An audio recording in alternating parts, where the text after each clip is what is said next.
اعوذ باللہ من الشیطان الرجیم، بسم اللہ الرحمن الرحیم۔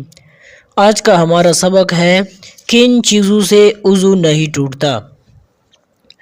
مثلا سوئی یا ناخن یا چھری وغیرہ جیسی کوئی چیز آپ کے جسم پر لگی جس سے خون نکلا، چمکا، بہا نہیں، آپ اسے ہاتھ لگائیں تو خون کا دبا محسوس ہوگا، لہٰذا اس سے وضو نہیں ٹوٹے گا۔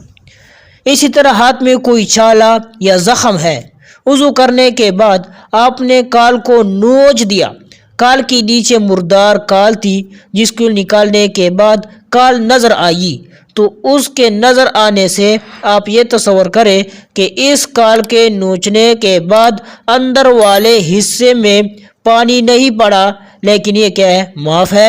کال کے نوچنے کے بعد اس حصے کو ترک کرنا فرض یا واجب نہیں، وضو نہیں ٹوٹے گا۔ آنکھوں میں مٹی یا دھول پڑ گئی، آپ کے آنکھوں سے آنسو نکل رہے ہیں، خوشی یا غم کا موقع ہے، آنسو نکل رہے ہیں، وضو نہیں ٹوٹے گا۔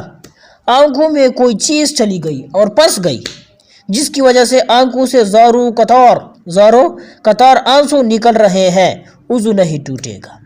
اگر چوٹی، کلی یا جو یا کٹ مٹ یا مچھر یا مکھی یا پسو نے خون چوسا تو وضو نہیں ٹوٹے گا۔ ناک صاف کی، اس میں سے جمع ہوا خون نکلا تو اس سے بھی وضو نہیں ٹوٹے گا۔ اپنی شرمگاہ یا کسی دوسرے کی شرمگاہ دیکھنے سے بھی وضو نہیں ٹوٹے گا، مگر دوسروں کی شرمگاہ دیکھنا کیا ہے؟ حرام ہے۔ ایک شخص باوضو تھا، اب اسے شک ہے کہ وضو ہے یا وضو ٹوٹ گیا، تو وضو کرنے کی اس سے ضرورت نہیں، ہاں کر لینا بہتر ہے، جبکہ یہ شبہ بطور وسوسہ نہ ہوا کرتا ہو۔ اگر وسوسہ ہے تو اسے کیا کرنا چاہیے؟ ہرگز نہ مانے۔ اس صورت میں احتیاط سمجھ کر وضو کرنا احتیاط نہیں بلکہ شیطان کی اطاعت ہے۔